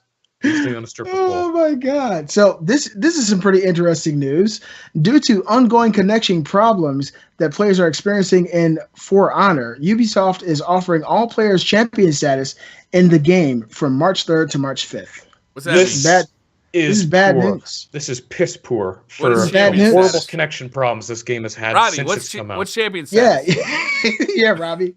Basically, champion status is you buy this thing for a certain amount of steel. All you get really is, XP boosts every match. You get more steel from destroying items. It's things like that. You just get more experience. Like your champion status. You just get more stuff every match you play. Okay. It's like 2 days, though. It costs absolutely nothing. So this is just kind of unacceptable to me. So, and they're doing this because of the bad connections in the game? Yeah, for 2 days. It sounds like it, yeah. I think this is piss poor. It really is. I've actually been considering buying this game just as a play later type of situation. Do you guys think I should? I'm buying it, Robbie. It's still a great game. I love the game. I haven't bought it yet, but I played both the betas. I played the closed beta, and then I played the open beta, and I really loved it. The only reason I didn't buy it is because I knew that I was about to enter this, this section of time that was just going to be like this moment. Huge game after huge game after huge game, plus a console launch, just so much. So I was like, I really like For Honor, and I'm going to want to play some of that multiplayer. But I also did play the beta, and the connections were pretty shitty. It's so still let's shitty. let them figure that shit out, and I'll come in a little later. Yeah. My fear is, though, Beastly, is that by the time I do get around to getting that game, that people are going to be so fucking good at it that, like, a new player like me comes in. People are very good at it now. Stomped. Yeah, it takes a lot of skill for that game, and I would totally still recommend the game, even with the connection issues. The multiplayer is just really fun. It's something unique. I still love the game. I do. It's very fun. It didn't sound like you But loved this it is on frustrating. On Twitter when you were talking about how much you hated that connection. Robbie, what do we got next in our news? Yeah, it is frustrating. All right, this is some big news. Microsoft has announced Xbox Game Pass this week. Game Pass will offer timed access to a library of Xbox One and 360 games for $10 a month. Each month, games will be cycled in and out of the subscription service and will have no restrictions on hours that can be played. Games found in the Games Pass can also be outright purchased for a 20% discount and 10% for games DLC. Is this going to replace games with gold? No, it's living alongside it. So Games with Gold is going to continue. Services. Yes. Well, For sure? Games with Gold is totally free. Yeah, there was a story. No, on Games that. with Gold is not free. You have to have an Xbox Well, Live. you pay $59 a month, but that's for your online connectivity, and it's kind of like PlayStation Plus. So for me, it's free because to me, I'm paying to play online. I just get free games with it. Okay. I don't see it as free, but Neither do I. I would like to hear confirmation from Microsoft saying that Games with Gold will continue. Ooh, it would suck They if did. it did. No, they did. No, they said they this could will probably- live alongside Games with Gold. Yeah, this right. is a separate thing. So in that This is case, just an for addition. $10 a month, it seems like a great deal as long as they keep good games in there. 100%. Yeah. Did they say how many games are going to be available per month? There's 100 at launch. They're gonna. That's a lot of Some games. games are gonna be, replaced. Some are gonna stay in the library. So there's things like Halo 5. They have NBA 2K. I think Mafia 3 is gonna be in there. There's a bunch of different stuff. So This It to me sounds is better than PlayStation Plus. I mean, what is it called? PlayStation Not Plus. now. Now. PlayStation Now. Yeah, whereas it's PlayStation definitely Now, the better. games live on a server, and you're like remotely connecting to that server to play them on This the is server. just downloading them. Latency was a real concern with that. Big issue. Yeah. Yeah. Yeah. But this, you download each game, it lives on your hardware locally, and you play it like you own it. And then at the It's end of really the month, smart. Now, it could be that it's like a Netflix thing where they say, different games will be available every month, but like some games might be available for a year or 2 years, right? Yeah. Right. They could potentially stay on there for a long time. Yeah, 100%. like Netflix, right? And then like eventually, like maybe Mafia 3 goes away, but like other games are constantly being added to it. This service sounds good. It just they have to prove that the games in there are worth it. But it sounds good. It sounds promising, and it just depends on their execution. This is a cool idea, though. I definitely like it. For me, this sounds infinitely better than PlayStation Now. PlayStation Now I think it's $45 for a 3-month period. And of course, that latency is a huge issue. I've tried PlayStation Now. And so with this, $10 a month, nobody's really going to scoff at $10 a month. And on top of that, you get a plethora of games. You can download them all right to your system, and there's really no latency, no issue. So to me, this is a better service all around. Plus, if you want to buy them, you get discounts on that too. So if you really like the game and you don't want it to go away, well, you get it even cheaper now. Yeah, and there's no limit Very to how cool. many of them you can play a month, right? Yep. You can download as many of them as you want. All of them. That's available. You can play them as much as you want. It's basically EA Access. It's very similar. That's cool. I like that idea. Really cool. I like that idea. I want Nintendo to do the same thing. Oh, man, that would be huge. I don't think Nintendo's smart enough to do that. What do we got next, Robbie? All right, let's continue with the Xbox news because we can. Xbox boss Phil Spencer has hinted at a Scorpio reveal event to come before E3, stating, quote, "The plan's not completely set. Doing everything at E3 would be difficult. I like our E3 showcase being about games. Clearly, we're going to talk about Scorpio at E3, but I also don't want to take up the majority of time talking about hardware," end quote. That's cool. So hopefully we'll hear about the Scorpio before E3. By then next E3 will month. be all about the games. Yeah, I imagine May probably a month, 2 months maybe before that.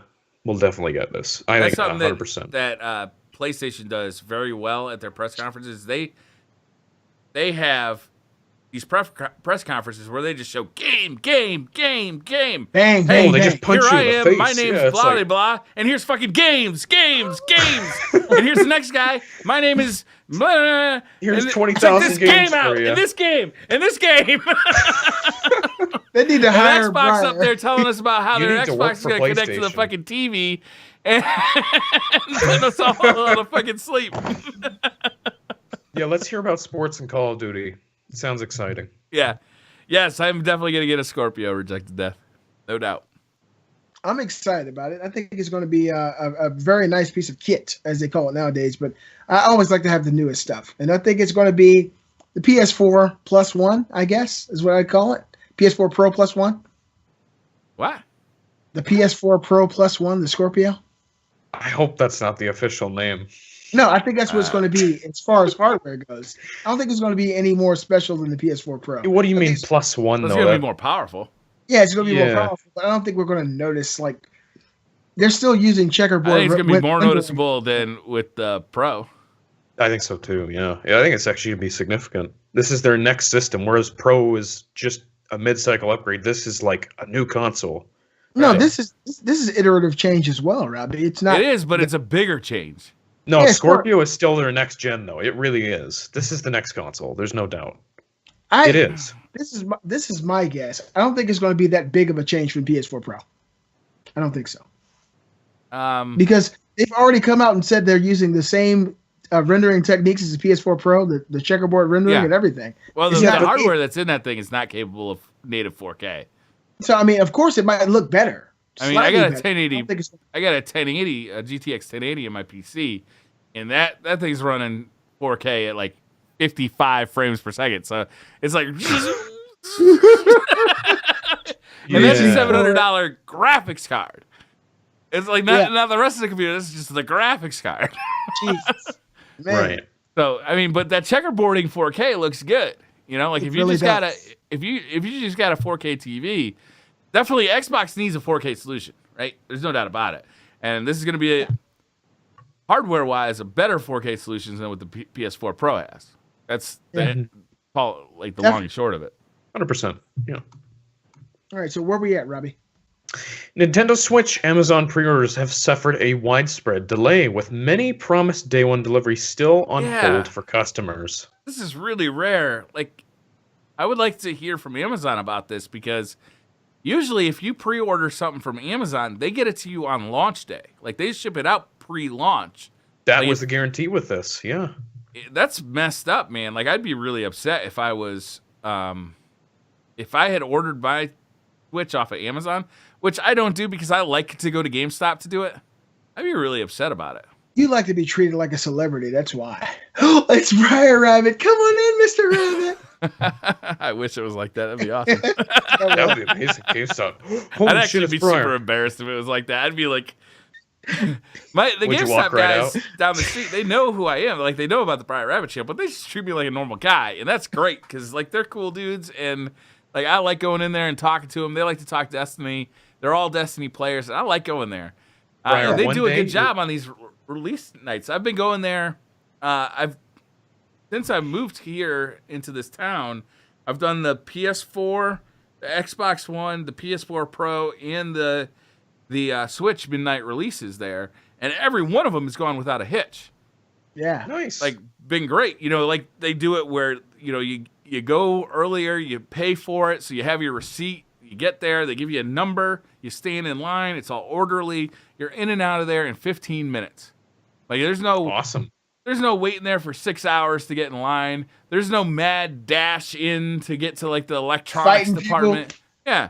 It's all Elbows. nice. And it's like all friendly people. I like going Don't there. fight each other over I video got game problems console. with That's GameStop as a corporation and some of their business practices, but the guys that work at my personal GameStop, the one that's close to my house, I love those guys. They're all Here's great. what's going to happen, though, Briar. One day you're going to walk in. There's going to be, maybe a 15-year-old kid. He's like, oh, my God, that's Briar Rabbit. You're going to walk straight out. Just turn around and walk out, Briar. You'll Why would I become do an that? internet I don't get celebrity. He wants you to be a Sadudi, upper class internet celebrity. You Just recognize me? Walk out. Be gone. Just turn around and walk You out. guys have a nice day. Just leave. I don't understand what you're getting at. Me neither, Briar. Let's continue on. It's okay. It's okay. Well, I mean, it's kind of frustrating, right, for people on Amazon to pre-order their stuff, and people like me to just get it from Walmart the day of. Or the back of a truck. Is that right? God damn it, Robbie. No. Fuck. I got my receipt from Walmart, you sack of shit. All right? Prove it. Are you sure it wasn't get in here right guy now. who said he got it from a Walmart? You piece of shit. Is this a black thing? I'm just Are you a true Final No, Fantasy it's a fan, personal Beastly? history thing, Beastly. God damn it, Briar. Yeah. Beastly, I have something else to ask you. Are you Yes. really a Final Fantasy fan? Are you a true Final Fantasy fan? I haven't played Final Fantasy 15, but I own it Why not? because I'm playing Horizon Zero Dawn. And before that, I was playing Resident Evil 7. And after that, I'm going to be playing Breath of the Wild. Back to Amazon and the Switch thing. I think they need to make this right with their customers, right? Is they need to You think say, they can- what do you mean there's nothing they can do? They can give a $50 gift certificate for any Nintendo Switch game. Ooh, That would be nice. that would be nice, but I don't think Amazon would ever consider something like that. I think they would and they should. Oh, I think they should as well. They made a promise to their customers that they did not fulfill. And I think it's Briar, And it for seems like this is a 2020. lot of people too. That's the other thing. It's not just does like seem- this is a handful of people. This No. is like a lot of people. right. Yeah, Exactly. And I think that, like Amazon should say, hey, we fucked up here, and here's how we're gonna make it good. Yeah, make it right.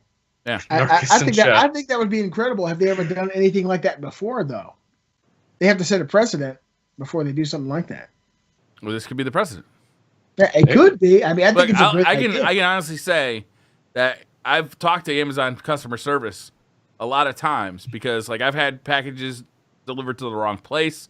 One time is I paid for a Black Friday deal. It was like a Blu-ray player for my mother's. It was going to be my mother's Christmas gift, and I gave them a credit card that expired between the time that I gave it to them and between The time it shipped. they charged it, right? So they just canceled the order because I gave them an expired credit card. So I called them up and I said, if you call Amazon or you click on the call button and they call you, but they call you like immediately. You don't wait on the phone. They call you or right anything, back, yeah. which is nice. And they said, oh, well, here's the problem. I didn't know what the problem was. It just looked like they canceled my order. Here's the problem. You paid for this with an expired credit card. I was like, oh, man, this was going to be my mother's Christmas present. Is there anything you guys can do? This is back when Blu-ray players were expensive, right? And this was like, I was getting like a $400 Blu-ray player for like $200 or something like that. So it was a nice deal. Wow.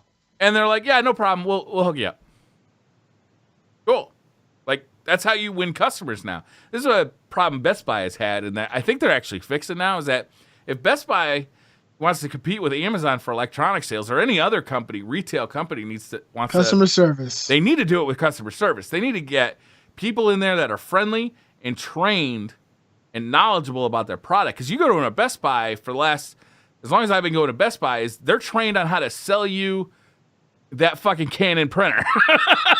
Right? Yeah. All the way That's back, what they're man. trained on. They don't know dick about like what the differences are between these printers. They just know which one they're supposed to sell. Gotcha. And I actually think that over the last couple of years, I think their management has started to realize, look, we're getting our asses kicked by Amazon. Circuit City already went out of business. Amazon is really destroying everybody, man. Yeah. So like what they're starting to figure out is that, look, if we create a friendly place that you can come hang out, check out all the TVs, check out all the video games, check out all the computers, and we have knowledgeable staff here, that will influence people's decision to buy here. That's what they need to be focused on is customer service. Because Amazon has better customer service than most retail places, and you never fucking go there. You're absolutely right. Yeah. Absolutely. 100% agree with you there. Wow. And that was the More You Know segment from Beastly Thoughts. We need to have the rainbow go across the screen. Now the side part of that is that if we become too reliant on Amazon for everything, like what do we do when Amazon owns everything, right? When Amazon becomes the primary place for you to get everything, what's to stop Amazon from just like raising the prices? You know? Right? Yeah, it's Skynet. And the customer service will go down quite a bit because there's no competition. Yeah, if there's no competition, then like why the fuck do we care how good the customer service rating is? Mm-hmm. If we're not competing with Best Buy because Best Buy is gone, if we're not competing with Borders or Barnes and Noble or Walmart, Walmart is a little different. Amazon just took over as the highest selling retailer over Walmart. So that's they actually incredible. Walmart. That is incredible. I mean, so not only are they selling everything, I can't believe that. Not only are they selling everything that you need, I fucking order toothpaste and toilet paper off of this thing. But now they own half the fucking internet because with their Amazon Web Services, they're having a problem with their internet right now. All their web servers had an issue. I guess some dude literally, this is, okay, so Twitch chat told me this, so I believe it's true, but it turns out some guy, like some tech guy at Amazon accidentally turned off a bunch of servers, and it caused like internet issues every fucking where. Oh. So someone lost their job for sure. All right. Right? Wow. So like, like I don't know. Maybe I personally shouldn't be so reliant on Amazon. Support your local business. That's all I'm saying. Totally. Yeah. Well, I don't know if that's going to happen now at this day and age, especially with the way technology is moving. Mom and pop is pretty much out of the shop. Yeah. It's going to have to be a customer service, man. It's all about customer service. I got a stereo guy who's, down the street from me.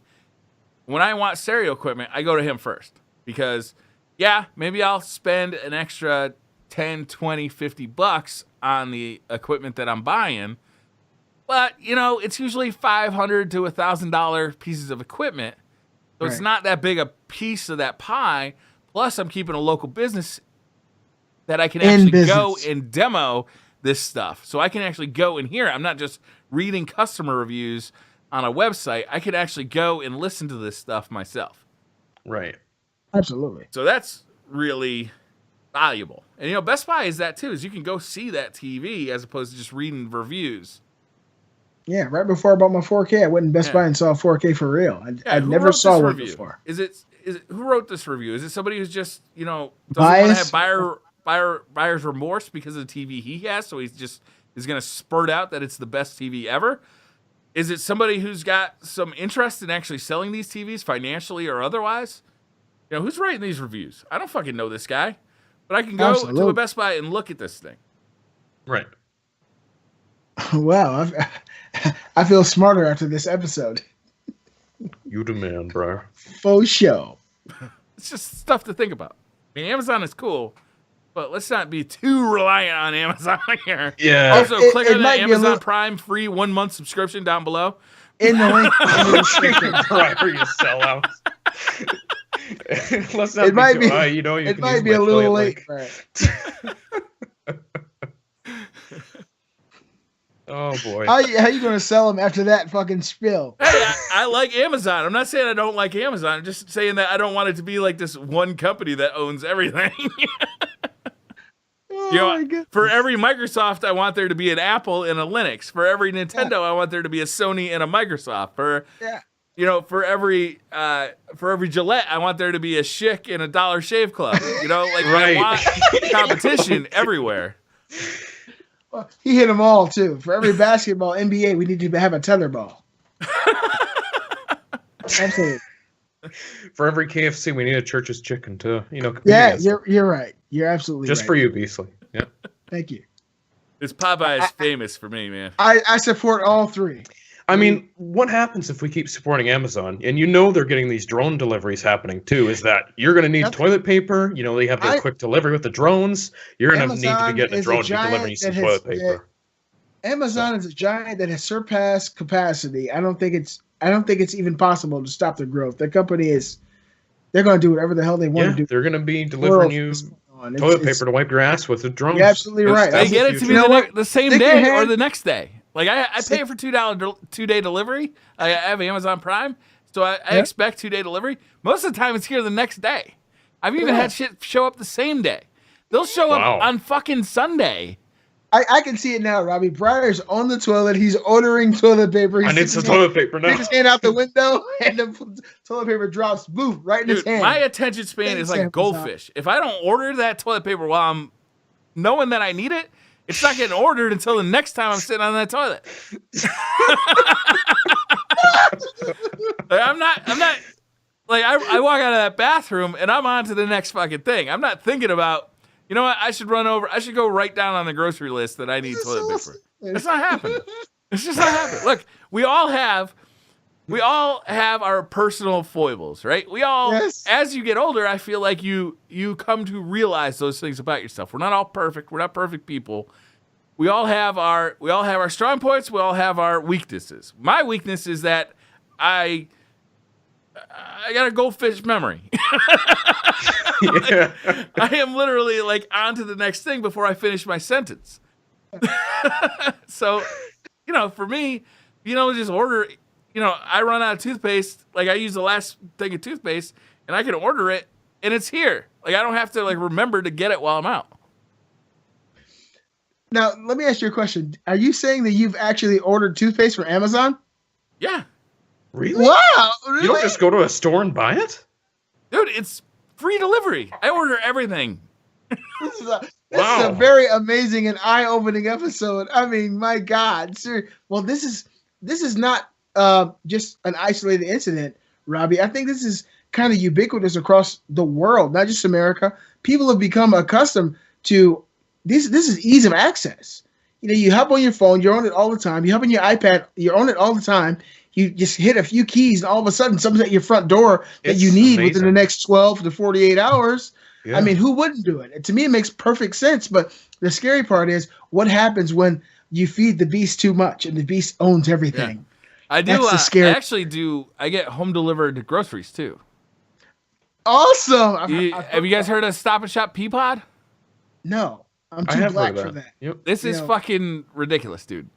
You go on their website and you order your groceries, and somebody brings them over in a truck. They deliver them. Wow. It's called Stop and Shop. What now? Peapod. Okay. Peapod. And the best thing about this is that you can go scroll through and get all the shit on your shopping list, or you can just go over to this deal page, which is like the last page is practically hidden, and you can just order off of that. So it's actually way cheaper for me to order stuff off of Peapod and have it delivered to my house. Then go into the store? Then go into the store because I only buy the stuff that's on sale. I swear I'm People ordering are never going to leave their house if this keeps happening. Week. Like, wow.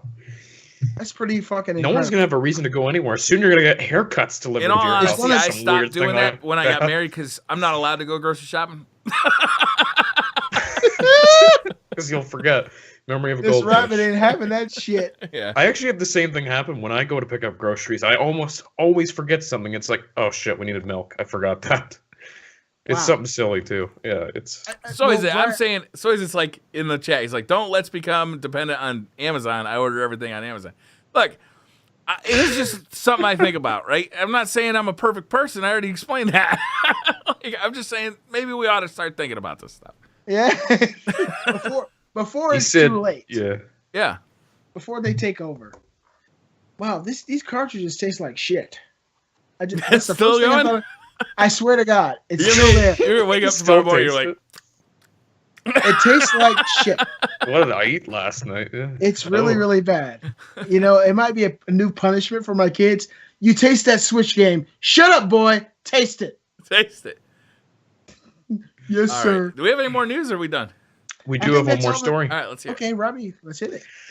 Middle-earth: Shadow of War has been officially announced for PS4, Xbox One, and PC. It Was will that be a rumor released that on. we were talking about last week?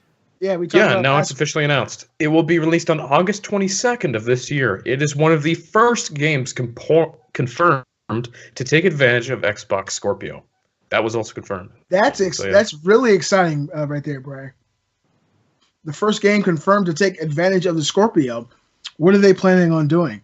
What is it going to be better at on the Scorpio than maybe the PS4 or PS4 Pro? My guess is frame rate. Yeah, frame rate and or high res graphics. Well, it's like we're what they do with the Pro. Are you guys, as well as me, planning on buying the Scorpio at the end of the year? I am. Wait and see from me. Briar, you didn't have to answer. We're both in the same kind of boat. When shit comes out, I bought the Scorpio yesterday. I mean, the day before yesterday because it was actually available, and I'm one of those guys that if something comes, new and is available, I have to pick it up. You mean the Switch, not Scorpio? I'm sorry, the Switch. Yeah. You and I are kind of in the same boat. If something comes out new, we have to get it. And Robbie, are you going to be getting the Scorpio as well? For me, I have to see what it is first and see if it's really worth it, because I have an Xbox One that works perfectly fine and I'm very happy with. And I don't have 4K TV. That's also expensive. So let me just say this, guys. In order for the Scorpio to be really kind of an attractive buy for gamers, Xbox has to come out with games. What Sony's been doing recently, even over the last month or two, is very attractive to the gamer. They've gotten meaningful exclusives that come out across their console. Nowhere else can you play these games, and they've been incredible games. If the Xbox Scorpio or the Xbox brand could do the same thing with games and bring it to the Scorpio, then for me, that'll make the Scorpio that much more attractive. As of right now, what Xbox has to offer, I'm not super excited. I think that with E3 this year, what Xbox brings forward, what Phil Spencer brings forward, as far as their exclusives, is going to be the big changing factor for gamers when it comes to the Xbox Scorpio. I think they are turning that corner, Beastly. I think that Don Matrick period of the Xbox, That's I think gone. is like finally working its way out of their system. They've been like all the decisions that the Don Matrick team made. We're still seeing repercussions of that. Oh, yes, we are. Yeah.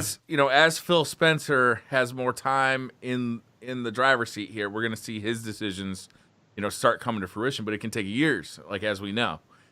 This Scorpio is totally just him too. Like, there's no other influence really, probly. From one of the things though about era. the Scorpio that I'm definitely going to pre-order. Right, they're going to announce it. I'm going to go directly to GameStop and pre-order it. One of the things though that has me wondering is that with their whole Plays Anywhere program, right? Xbox games play on PC, and I already have a really powerful PC. Well, Maybe that stop you from getting a Scorpio. Get a Scorpio, That's what I was saying months ago. That the whole Play Anywhere initiative is going to stop people from buying the Xbox brand. Yeah. It'll stop people who have PCs.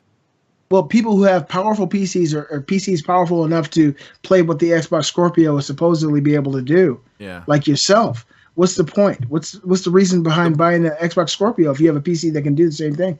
The biggest point for me is playing with Xbox folks. Well, let's be honest. You haven't played with them in months. Probably close to a year. Yeah, I got a plan, though. I got a plan. But it'll be like a You can't remember 5 Xbox friends' names. Come on now. When Destiny 2 comes out, my plan is to have one character on every platform. So it comes out on PlayStation, PC, and Xbox. I'm going to build like a hunter on my PlayStation, a Titan on the PC, and a Warlock on the Xbox so that I'm not trying to like maintain 3 characters on each platform. I'm just going to have one character on each one. That way I can play with everybody. Yeah. I like that. Me too, except it'll be PlayStation. I like your all-inclusive initiative, Briar. It's very meaningful. Is it confirmed to be on PC? No. No, it's not. So right now you got 2 characters. You can hope for the third. It almost seems inevitable. I think you can hope for the 3rd character at some point in time. So in the meantime, pick your 2 favorite classes. That way you have Xbox and PlayStation, and then you can wait for the 3rd class. Warlock. Something to think about. The Warlock. That was my first class, goddammit. That slow ass floating That was jump. a big mistake. Yes. Yeah. It sure was. God damn it. All right, is that it? Is that all we got? Yeah. That was a lot of news. A lot of stuff to talk about. I mean, Great show. Had a great time. almost 2 hours. Almost double our usual time, yeah. It felt like 15 minutes. I loved It did. It went fast. Like it. That was a fun show. Just so much to get through. That was great. Chat was great too. I was reading chat the whole night. You guys are the best. We got to get Beastly on the chat train. We got to get him to open up chat during the show so we can be reading chat. Oh, yeah. You know what? I went to it and I used a registry cleaner and it cleaned my complete registry. And so I went to Twitch and it didn't sign me in. And so I never put my information in and signed in totally. I'm sorry. But I love you, chat, anyway.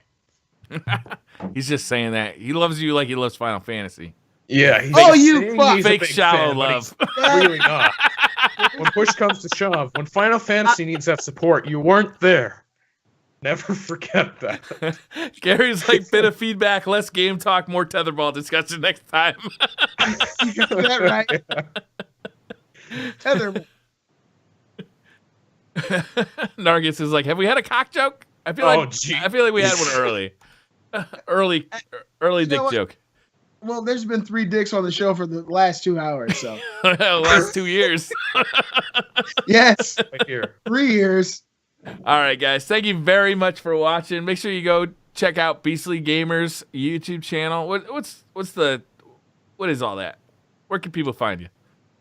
www.youtube.com/c//beastlygamer. Mm-hmm. Robbie, you're on Twitter, right? Hell yeah. What's your Twitter address? Follow me at Robbie Skull. You can follow me on YouTube. Well, not follow. Subscribe if you want, even though my channel's dead.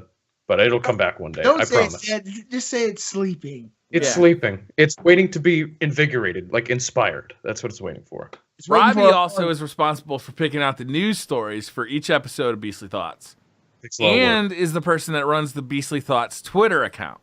So if you'd like to see something covered on a future episode of Beastly Thoughts, probably the best way to do it would be to contact Robbie on the Beastly Thoughts Twitter. Yep, follow at Live BTS. We don't just update about the show. I mean, I basically post news as it happens every day of the week. So stay updated. It's a constant barrage of news, and it's very, very helpful for gamers. I'm passionate about it. Beastly lost me at www. www. That's so 90s. If you don't find me, then you just lost it, okay? Beastly Gamer, YouTube that shit. Remember when it was, what was it, Candyman before? Oh, well, we're not going to talk about that. Oh, Candika. Remember Candika on Skype? Yeah. The Candyman one was creepy as shit. Like, motherfucker's name Candyman? This is a family-friendly show. What is it we can't understand? Okay. What's to understand? It's really creepy. Oh my gosh! No, it's not. It's very endearing and very peaceful. It has nothing to do with kids or pedophilia. God damn it! It's very creepy. Robbie, calm down. Oh boy, I'm getting threats now. Okay, we should end. That's got to be against terms of service. Put that knife away. Yeah, I don't want to get shut down. Let's not get shut down, okay? Look at Briar. Right. The first time in 2.5 years that Briar took off his glasses to wipe his eyes because this shit is just too He's real. Like, I just can't take this. Candyman plays tetherball with middle schoolers. I don't know who you are, but you son of a bitch. All right. I'm Briar Rabbit. You can find me on Twitter at thebriarrabbit. You can find me www.thebriarrabbit. Yeah, you can find me on YouTube at www. You can find me on YouTube on the Briar Rabbit channel. You can find me here on Twitch. Just look up Briar Rabbit. Or you can find me on Grindr. Look up Candyman.